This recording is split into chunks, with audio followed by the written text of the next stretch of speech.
Central సర్కారు పార్లమెంట్లో ప్రవేశపెట్టిన బడ్జెట్ ఏం చక్కదనం లేదట. అగో దిక్కు ప్రపంచంతో పోటీ పడేటట్టు ఈ తేప కేంద్ర ప్రభుత్వం బడ్జెట్ ఉందని కొందరంటుంటే ఇప్పుడు బడ్జెట్ ఏం బాగలేదని ఎవరన్నారంటారా? నేను ఎప్పుడుతోని పాటు అన్న మనిషిని కూడా మన ముచ్చటాలకు పట్టుకొని వచ్చిన ఆయన మాటలనే ఈనుండ్రి. అయ్యా మల్లుబట్టి విక్రమార్క సార్ ఇక మొదలు పెట్టుండ్రి. ఇతర ఇన్ఫ్రాస్ట్రక్చర్ సంబంధించినటువంటి అంశాలు కానీ వాటిలో పొందుపరుస్తారేమో ఆశించాం, ఇంక్లూడింగ్ మెట్రో రైలు సంబంధించి కూడా. కానీ కొన్ని ప్రత్యేకమైనటువంటి ఇవేవి ఇవ్వకపోగా ఈ బడ్జెట్లో కొన్ని ప్రత్యేకమైనటువంటి అంశాలను కూడా వాళ్ళు ప్రకటించారు. చాలా సంతోషం.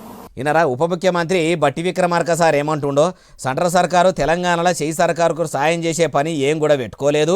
ఢిల్లీకి పోయినప్పుడు మోడీ సార్ చెవుల మంత్రుల చెవుల్లా వేసినా కూడా మెట్రో రైలు ఫేజ్ 2 పనులకు సర్కారు బడ్జెట్ కేటాయిస్తుందని ఆశపడ్డోళ్ళ నోట్లే పాసుపడ్డంత పని చేసిందని అనుకొచ్చిండు.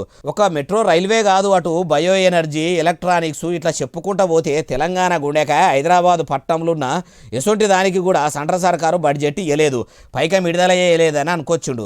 అయ్యా ఉప ముఖ్యమంత్రి మల్లుబట్టి విక్రమార్క సారు ఏలుబడిలకు రాగానే 100 రోజుల్లోనే 6 గ్యారెంటీలు అమలు చేస్తామని అంటిరి. మరి మీరు తెలంగాణలో ప్రజలకు చెప్పిన మాట మీదనే నిలబడి మీరిస్తామన్న పథకాలు ఇచ్చిండ్రా, అమలు చేస్తామన్న పథకాలను అమలు చేసిండ్రా? అయినా మీ లీడర్లు అంతా ఇంతే సారు, కొడుకు కోనేట్లా ఎగిరితే తండ్రి తంతెల్లా దుంకిండి అన్నట్టే చేస్తారు. మీరు చేసేది ఉంటే ఒక్క తీరుగా, వేరేటోళ్ళు చేసేది ఉంటే ఒక్క తీరు.